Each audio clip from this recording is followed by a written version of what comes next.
the whispers of the morning. The wondrous day begins. The world is alive, here calling. World is alive, rain is falling. World is alive, day is dawning. Living in this world as if it were home.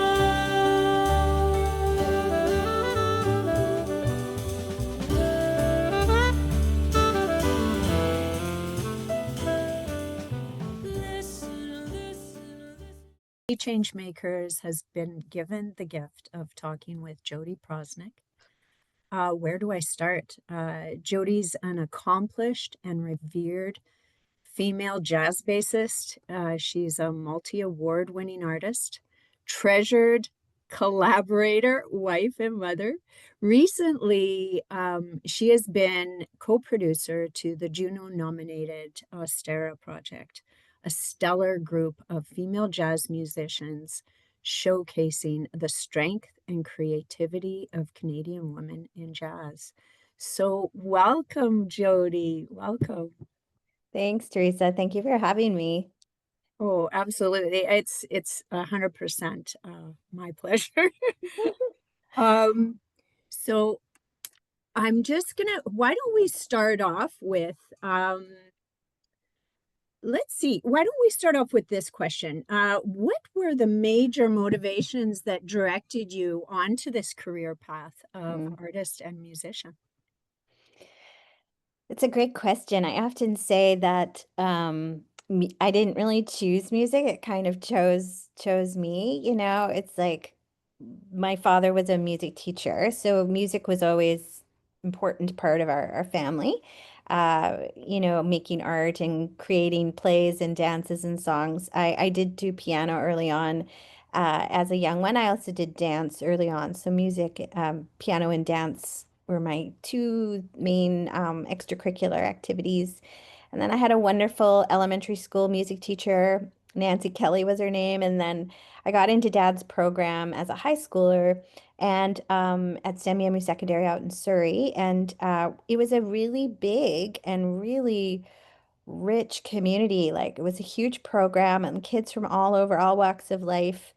And we were just doing music all the time as and touring around with the bands and going on band trips and whatnot.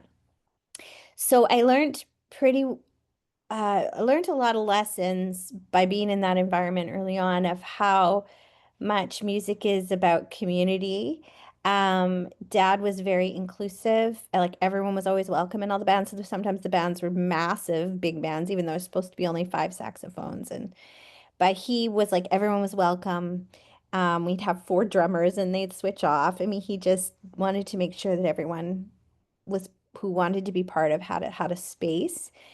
And then but I had no intention of doing music professionally. Liked school and academics, so I actually was considering going into medicine and doing either oncology or psychiatry or something like that. Um, but then in the end of grade 12, I received a music scholarship. I was playing bass for all the different bands, and I was kind of plucked out a little bit. People were hearing me play on other people's auditions, and I had a fairly good time feel, and and of course I could read fairly well because of the piano training.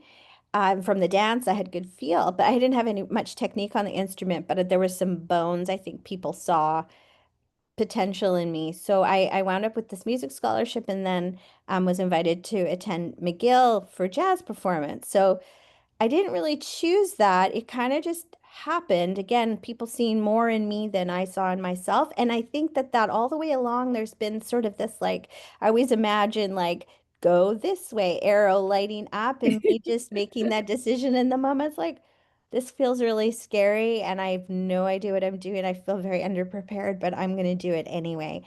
And that it's just been a series of those choices all along the way. I think, I didn't have some vision board of like, I'm going to win, I'm going to be nominated for Junos, I'm going to tour, I'm going to be a band leader, I'm going to run music school, I'm going to own a record label. Like, no, I could never, as a 16-year-old girl in the suburbs of Vancouver, imagine any of this as a tiny white gal from Canada that I would have a career in jazz music.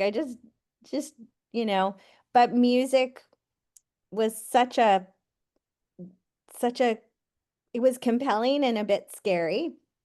It's a beautiful relationship.